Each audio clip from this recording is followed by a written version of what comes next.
Acabámos de ouvir um episódio da vida de Jesus ao falarmos com as nossas crianças numa festa. Pois agora eu gostava de conduzir-vos na leitura do Senhor para um outro momento na vida de Jesus, não uma festa, mas um funeral.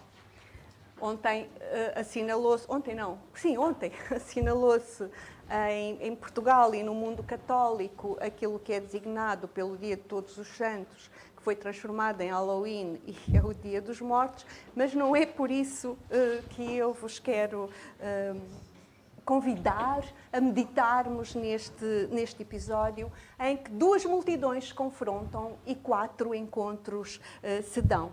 Convido-vos a abrirem as vossas Bíblias em Lucas, no capítulo 7. Estamos no início do outono do ano 29, depois de Cristo, e Jesus e os seus discípulos estavam a iniciar a sua segunda grande viagem missionária pela Galileia. Esta viagem começou em Cafarnaum. O que é que aconteceu em Cafarnaum? Lembram-se?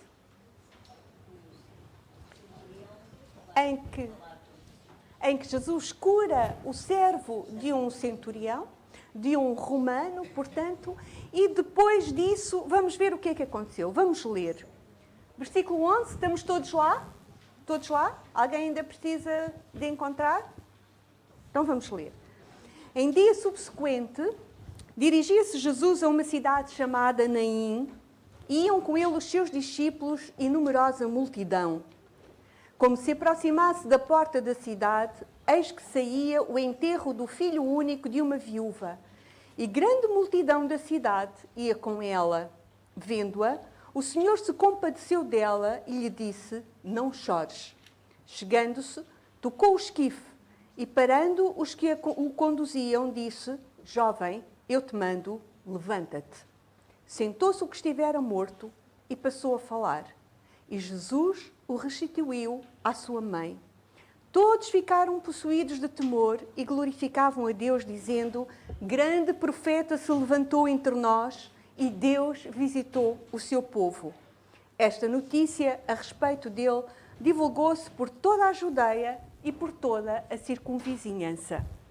Muito bem, temos aqui Naim. Naim era uma pequena cidade, mais uma aldeia, diríamos nós, uma vila, do que propriamente uma cidade, que estava situada numa montanha, da qual se via a planície de Esdraelon. É a única vez que aparece na Bíblia, Naim, e este episódio só é relatado aqui em Lucas. Naim ainda existe hoje, chama-se Naim.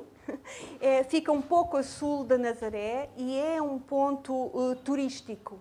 Há relatos do século XIV, até ao século XIV, há vários relatos de que uma bela igreja tinha sido construída na casa desta viúva, cujo nome nós não conhecemos, mas a partir do século XVI já não há relato, há só ruínas, já não é uma igreja tão bonita, mas já há ruínas e uma igreja mais modesta, e ainda é possível ver o que resta do cemitério de que nos fala este trecho bíblico.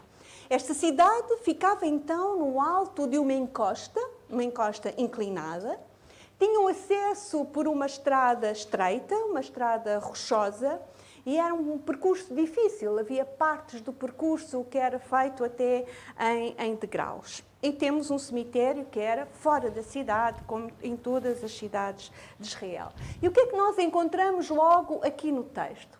Encontramos duas multidões, certo? Há uma multidão que sai da cidade, uma grande multidão, diz-nos aqui. Não sabemos quem era esta viúva, sabemos, talvez ela fosse uma pessoa muito importante, talvez ou o marido dela fosse uma pessoa muito importante, ou então a multidão tinha-se aglomerado pelo costume hebraico que era quando um funeral ia, se alguém se cruzasse com o funeral, ia engrossando o cortejo fúnebre. Sabemos que era uma grande multidão. Uma multidão que sai da cidade e que acompanha um funeral. E outra que está a entrar na cidade, que vai para a cidade. e onde vão os discípulos e o resto da multidão.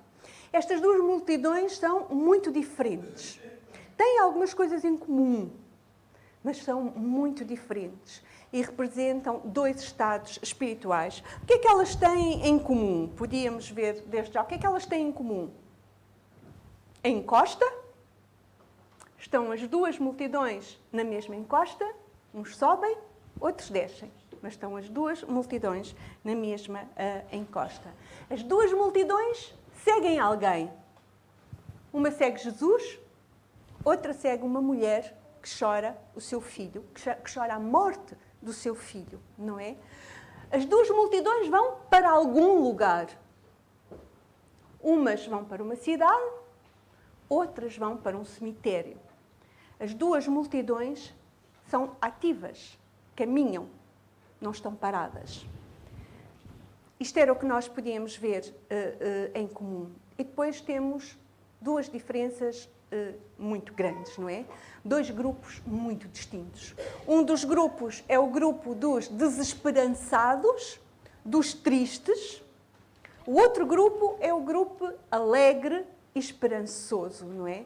Duas formas de viver diferentes.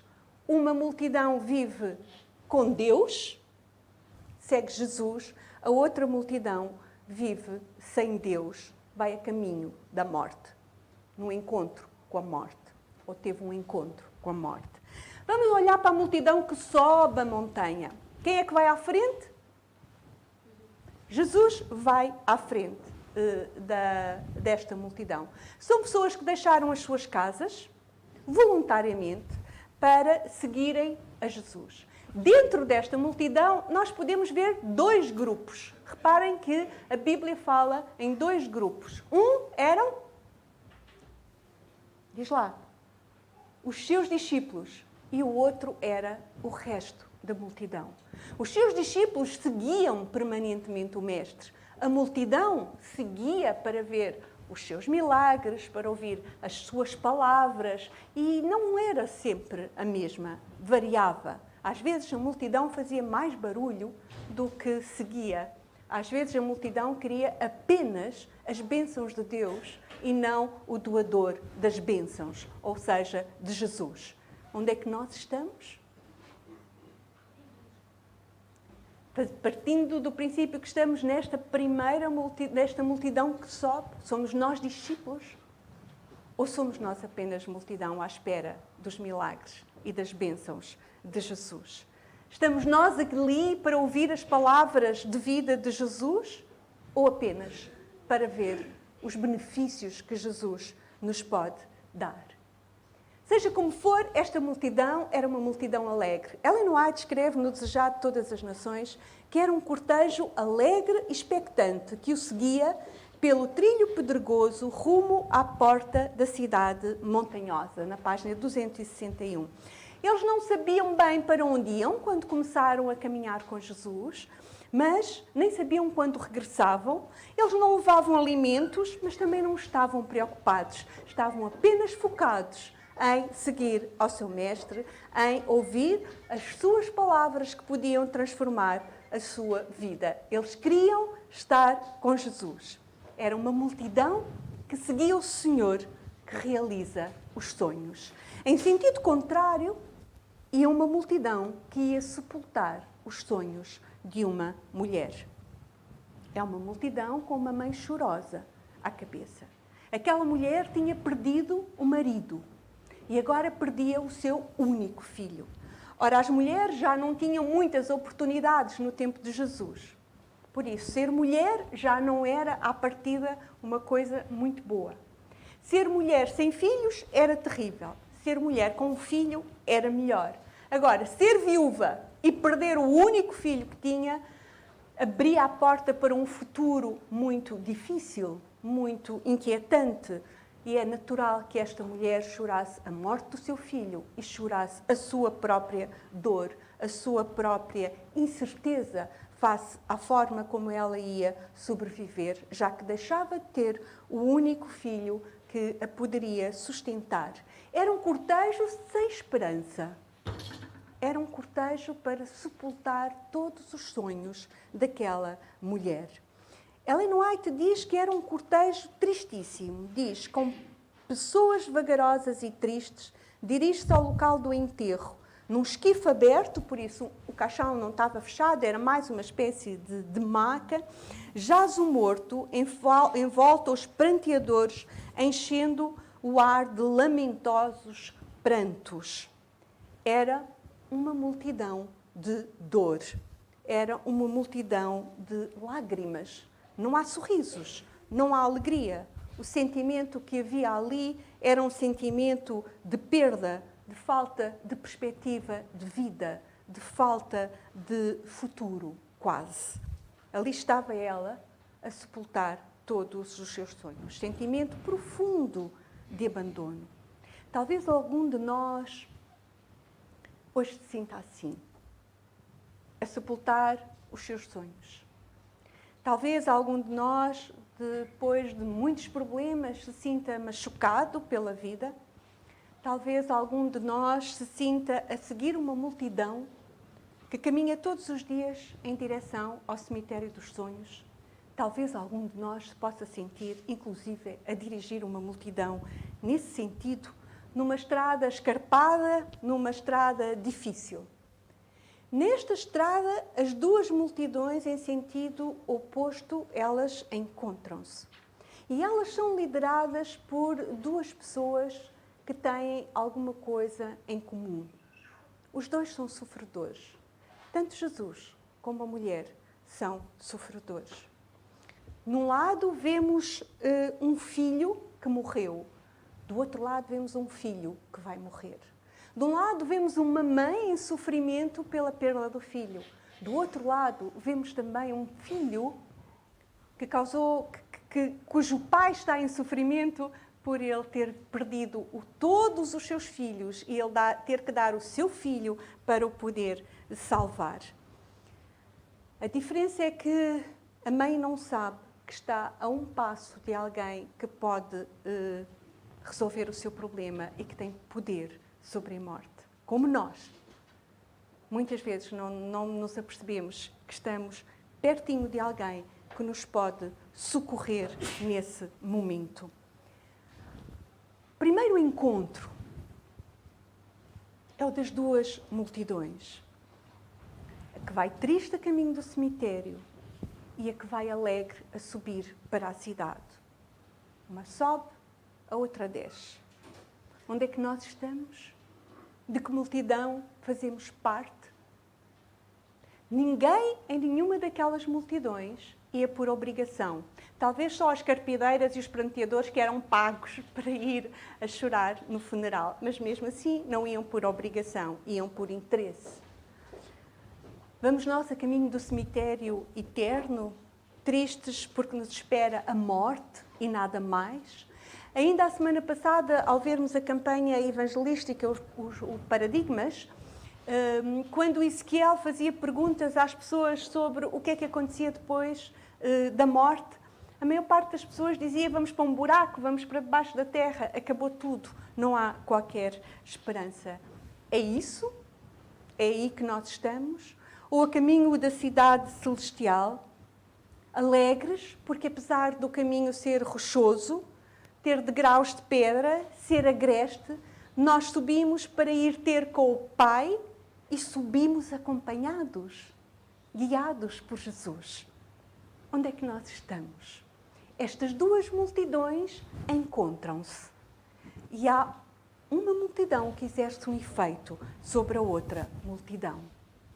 Jesus diz o quê? Vendo-a, o Senhor se compadeceu dela e lhe disse: não chores. Segundo o encontro, Jesus encontra-se com a mulher.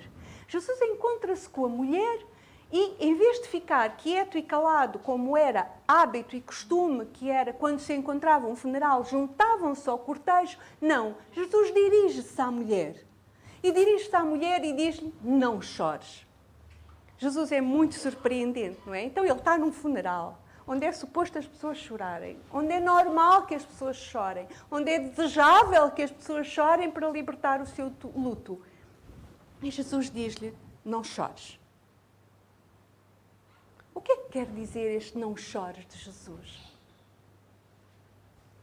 É uma aproximação de Jesus àquela mulher. Diz-nos Ellen White que Jesus teve profunda simpatia, que Jesus se identificou com a sua dor e que Jesus lhe diz, não chores, porque eu vou...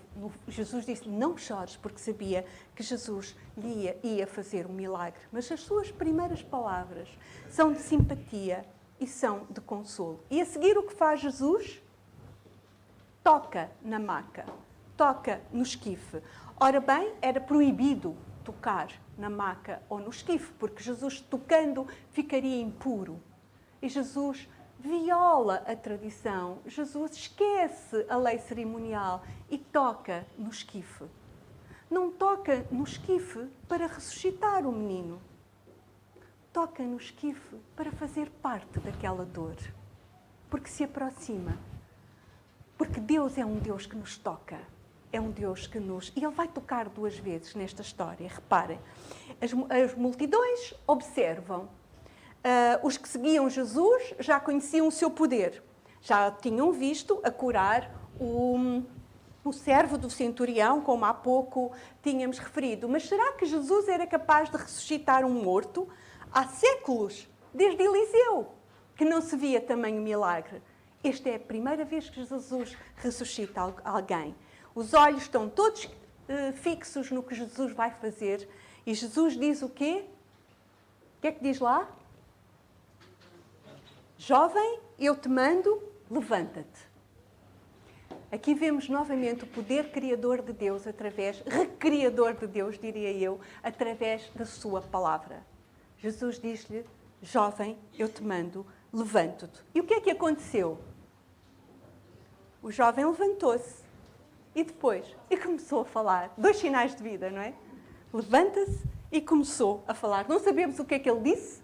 Se calhar disse, mas o que é que eu estou a fazer aqui? O que é esta multidão toda? O que é que se passa? Porque é que está toda a gente a chorar? Mas diz-nos que ele falou. E a seguir, o que é que acontece? Jesus o restituiu à sua mãe. Jesus pega nele. Jesus volta a tocar. Jesus pega nele e entrega-o à sua mãe. Ellen White diz que os 2 se abraçam em grande alegria. Reparem como Jesus restitui o sonho àquela mãe. Ele entrega-o à sua mãe e todos glorificaram a Deus. Agora reparem, a mãe pediu alguma coisa? Que nós saibamos, esta é a resposta a uma oração desconhecida ou a uma oração não preferida. Jesus subiu esta montanha de propósito para se encontrar no momento certo com aquela mulher. No momento mais desesperado da vida daquela mulher. Não nos é dito que Jesus depois entrou na cidade. Sabemos, Ellen White diz que o cortejo se transformou num grande cortejo triunfal. De triste, agora era um grande cortejo triunfal. Aquela cidade não ficava a caminho de nenhum outro sítio. Ou seja, Jesus não passou por ali para ir para uma outra direção. Não, Jesus sobe a montanha para a seguir a descer. Sabemos que ele apenas foi ali e depois voltou a descer. Ora, de Cafarnaum até Naim são aproximadamente 40 a 50 quilómetros. As versões divergem um bocadinho, há quem fale até em 30 quilómetros, mas dizem que o caminho era muito sinuoso e era muito lento. Jesus viajava com mulheres e com crianças que, diz Ellen White, lhe embaraçavam os passos. Por isso, era um percurso lento e, na melhor das hipóteses, aquele caminho todo teria demorado uns 3 dias a ser feito. Ora, era costume em Israel sepultarem os mortos no mesmo dia em que eles morriam. Por isso, Jesus pôs-se a caminho ainda antes daquela criança ter morrido. Jesus foi lá para lhe devolver a alegria de viver. Antes que nós tenhamos um problema ou uma necessidade, Jesus já ordenou aos seus anjos que agissem em nosso favor. Antes ainda de nós estarmos a orar, por vezes. Nós não o sentimos, como aquela mulher não o sentiu durante aquele tempo. Jesus não foi antes do filho morrer, não sabemos se foi uma morte súbita, se estava doente, Jesus não foi antes de tudo isso, não, Jesus foi naquele momento. Mas foi naquele momento certo. Jesus já caminhava na sua direção quando ela estava a sofrer.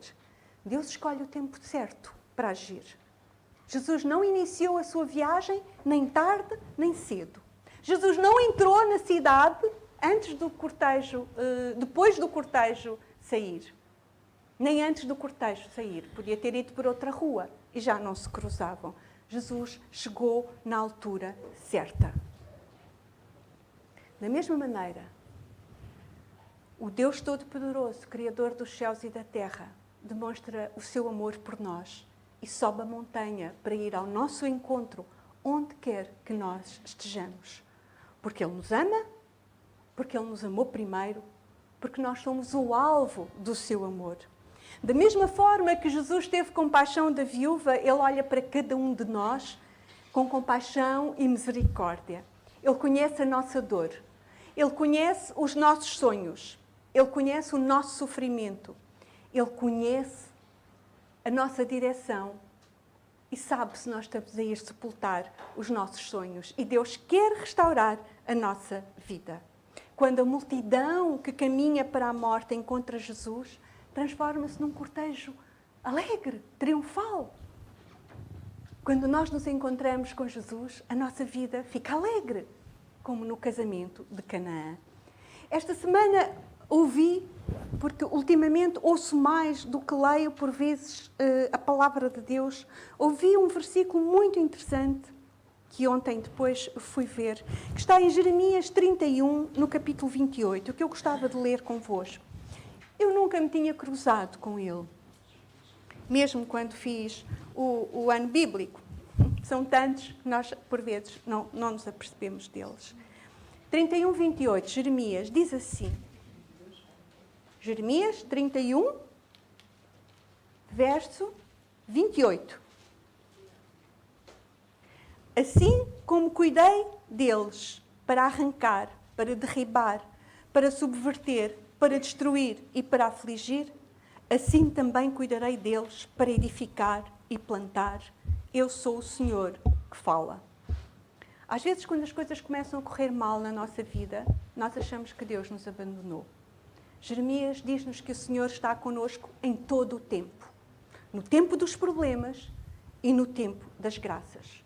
No tempo das realizações e no tempo dos fracassos. No tempo da doença e no tempo da saúde. No tempo em que as portas se fecham, mas no tempo em que as portas se abrem. Quando temos paz e quando estamos em aflição. Mesmo no tempo de caos de Israel, o de destruição, o de arrancar, o de arrasar, o de afligir, Deus estava lá. É igual para nós. Deus está lá também, no tempo de recomeçar, de voltar a plantar, de começar a construir coisas novas. Talvez estejamos como a viúva de Naim. Talvez estejamos como uma multidão em direção ao cemitério, em abandono, em pranto, em desespero, a enterrar os nossos sonhos. Mas Ele prometeu que nos daria livramento e que nos daria força para prosseguir. Eu disse que veríamos 2 multidões e 4 encontros. Vimos 2 multidões, vimos 2 encontros. Faltam-nos 2. O terceiro encontro foi o encontro de Jesus com o Filho. É interessante que Jesus não se compadeceu do filho, mas já lá vamos. O filho estava morto e quando todos diziam que ele estava morto, Jesus sabia que ele apenas dormia. Lembram-se de outras situações em que Jesus disse isto? Na filha de Jairo. E o outro? Lázaro. A diferença é que tanto Jairo como as irmãs de Lázaro pediram a ação de Jesus. E esta mulher, como nós saibamos, não pediu a ação de Jesus. Mas quando todos dizem que nós estamos mortos, quando todos dizem que os nossos sonhos morreram, quando todos dizem que nós já não temos solução, Jesus diz o contrário. Jesus fala e tudo pode acontecer. Jesus pode ultrapassar a morte E se Jesus pode ultrapassar a morte, então Jesus pode ultrapassar tudo. Para aquela multidão, o menino estava morto. Para aquela mãe, o menino também estava morto. Para Jesus, o menino apenas dormia. Ainda que todos digam que não há nada a fazer, ainda que a nossa mãe, que deve ser dos seres mais diretos, mais ligados a nós, sou suspeita porque sou mãe e pais, mas a mãe porque é carne, da nossa carne, saiu dali de dentro, não é? Não é, Rita? Ainda que a nossa própria mãe nos diga que já não há nada a fazer, Jesus sabe que ainda há alguma coisa a fazer e que podemos apenas estar adormecidos e não mortos. Que os nossos sonhos podem apenas estar adormecidos e não mortos. E que Ele nos pode tirar desse sono, tirar dessa incredulidade e colocar nas nossas mãos os nossos sonhos, como Jesus o entregou à mãe. Quarto encontro. Qual é o quarto encontro? Jesus e a mulher, Jesus e o filho, as duas multidões. Eu gostaria só de vos referir muito rapidamente, estou a terminar, este quarto encontro, que é o encontro no domínio do espiritual, ou seja, naquele que nós não vemos. Jesus encontra-se com Satanás. Jesus encontra-se com a morte. Jesus encontra-se com o inimigo, o último inimigo, como nos diz 1 Coríntios 15, 26, que este será a morte será o último inimigo. Reparem, como eu vos dizia há pouco, que Jesus não se compadece do menino. Porquê que Jesus não se compadece do menino? Porque ele está morto. E o que é que a Bíblia nos diz sobre os mortos? E agora sim a minha ligação a 1 de novembro. Que eles nada sentem, que eles nada sabem, que eles nada ouvem, que eles não sofrem. Por isso, o menino não tinha sequer consciência do seu estado. Os mortos estão num estado de inconsciência, diz-nos Eclesiastes, capítulo 9, no versículo 5. Por isso, os mortos não precisam nem de orações, nem de orientações. Nada sabem. Nada sentem. Por isso Jesus não se compadece do menino morto. Ele não podia saber nem reagir diante de nenhuma consolação. Jesus compadece, sim, da mulher. Mas Jesus ganha. Jesus encontra-se com Satanás, encontra-se com a morte e vence a morte. Diz Ellen White que Satanás não pode reter os mortos em seu poder, quando o Filho de Deus lhes ordena que vivam. Não pode manter em morte espiritual alguém que, com fé, recebe a poderosa palavra de Cristo. Estamos nós mortos espiritualmente. Deus está a dizer a todos aqueles que estão em pecado: desperta, tu que dormes, e levanta-te dentre os mortos. Isto está em Efésios, no capítulo 5 e no verso 14. Desperta, tu que dormes, e levanta-te dentre os mortos. Por isso, Jesus vence completamente a morte. Este é o nosso Deus. Era o Deus que eu gostava de vos recordar nesta manhã. Um Deus que nos ama de uma maneira que nós não podemos entender. Um Deus que subiu a montanha para ir ajudar aquela mulher e que a seguir vai atravessar o lago, um mar da Galileia, para ir curar um endemoniado de Gádara. Este é o nosso Deus. Onde é que nós estamos? Em que multidão estamos nós? Em que direção vamos nós? Para o cemitério ou para a cidade celestial? Como é que está o nosso encontro com Ele? Ouvimos a sua voz e levantamo-nos? Deixamos que Ele restaure os nossos sonhos? É uma questão de escolha. Escolhei hoje a morte ou a vida? Disse Josué. Depende de nós. Se vamos na multidão da morte, podemos juntar-nos à multidão triunfante. Se vamos a chorar, podemos deixar de chorar. Se estamos mortos espiritualmente, podemos renovar-nos. Se estamos a seguir a um perdedor, Satanás, podemos juntar-nos a um vencedor, Jesus. Como é que está o nosso encontro com Deus? Deixamos que Ele haja na nossa vida? Conhecemos nós a Jesus? Caminhamos nós a Jesus? Encontremos-nos com Ele hoje. Até uma certa idade, e agora eu falaria mais para os jovens, cada um de nós vive uma relação com Deus em segunda mão. Aprendemos a conhecê-lo pelo que os nossos pais dizem dele, pelo que os pastores, pelo que os nossos monitores dizem dele. E não temos muitas vezes uma relação pessoal com ele. Se isto ainda é assim convosco, comecem hoje. Comecem hoje mesmo a acabar com isso. Comecem a vossa vida com Jesus. Comecem os vossos dias com Jesus. Lendo, ouvindo, mas abrindo a palavra de Deus. Porque será um hábito que vai transformar a vossa vida. Porque a palavra de Deus é transformadora. E isso ajudar-vos a afirmar a vossa relação com Ele. E a caminhar pela encosta pedregosa, escorregadia muitas vezes, com degraus de pedra, mas ao lado de Jesus pode-se chegar à cidade celestial. Que essa possa ser a vossa experiência neste dia.